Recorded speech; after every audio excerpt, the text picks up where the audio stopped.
आपको अपने काम काज को लेकर जिन रुकावटों और मुश्किलात का सामना था तो और आप पर शनि की साढ़सती शुरू हो चुकी है, जो कि आने वाले 7.5 साल तक रहेगी। तो वो लोग आपके लव रिलेशन की बात करें तो अप्रैल और मई के महीने में आपका लव रिलेशन, और वो लोग जो IT technical import export marketing या ऑनलाइन काम करते हैं तो इनके लिए अप्रैल और मई का महीना, गवर्नमेंट जॉब करने वाले अफराद के लिए भी 14 अप्रैल से लेकर 14 मई तक का टाइम आपके हासिदीन और मुखालिफिन आपको नुकसान पहुंचाने या आपकी रेपुटेशन को डैमेज करने की कोशिश कर। मार्च 10 मई को आपके 5वें घर में आएगा।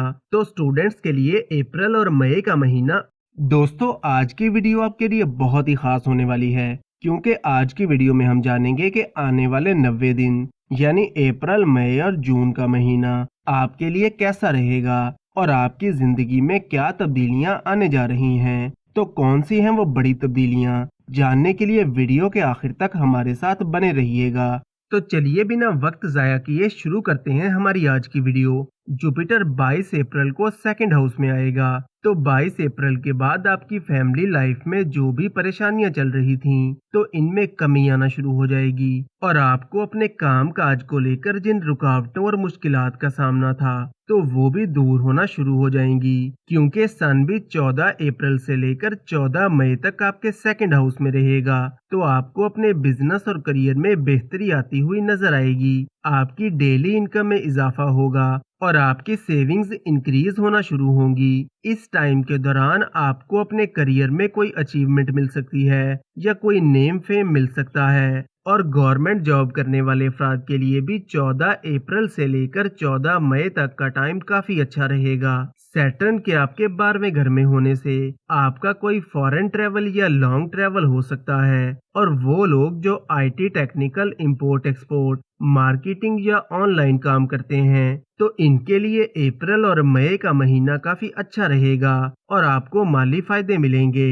सैटर्न चूंकि आपके 12वें घर में मौजूद है और आप पर शनि की साढ़सती शुरू हो चुकी है, जो कि आने वाले 7.5 साल तक रहेगी। तो वो लोग जिनके बर्थ चार्ट में सैटर्न वीक पोजीशन में है तो इनकी जिंदगी में मुश्किलात और परेशानियां आ सकती हैं। कामों में ताखीर का सामना हो सकता है, मैरिड लाइफ में प्रॉब्लम्स आ सकते हैं और आपको लेजीनेस और थकान जैसे मसाइल आ सकते हैं। सन 14 मई से 14 जून तक आपके थर्ड हाउस में रहेगा। तो इस टाइम के दौरान काम का प्रेशर थोड़ा बढ़ सकता है। आपके हासिदीन और मुखालिफिन आपको नुकसान पहुंचाने या आपकी रेपुटेशन को डैमेज करने की कोशिश कर सकते हैं। इसलिए इस टाइम के दौरान अपने मुखालिफिन से थोड़ा मोहतात रहें। 14 जून के बाद आपका कॉन्फिडेंस और एनर्जी लेवल काफी अच्छा रहेगा और कोई कर्ज वगैरह का मसला है तो इससे भी आपको निजात मिलेगी, क्योंकि सन 14 जून को आपके फोर्थ हाउस में आएगा। आपके लव रिलेशन की बात करें तो अप्रैल और मई के महीने में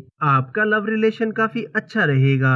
आपकी अंडरस्टैंडिंग बढ़ेगी और आपका रिश्ता मजबूत होगा। लेकिन जून के महीने में आपको अपने लव रिलेशन में थोड़ा मोहतात होकर चलना होगा। मार्च 10 मई को आपके 5वें घर में आएगा। तो स्टूडेंट्स के लिए अप्रैल और मई का महीना ओवरऑल अच्छा रहेगा, लेकिन आपको पहले से थोड़ी ज्यादा मेहनत करना होगी, क्योंकि अपनी पढ़ाई को लेकर आपको कंफ्यूजन और ओवर थिंकिंग का मसला हो सकता है। वीडियो को लाइक और चैनल को सब्सक्राइब जरूर कर लें और रोज ऐसी बहुत सी इंफॉर्मेशन के लिए हमारे साथ बने रहिएगा।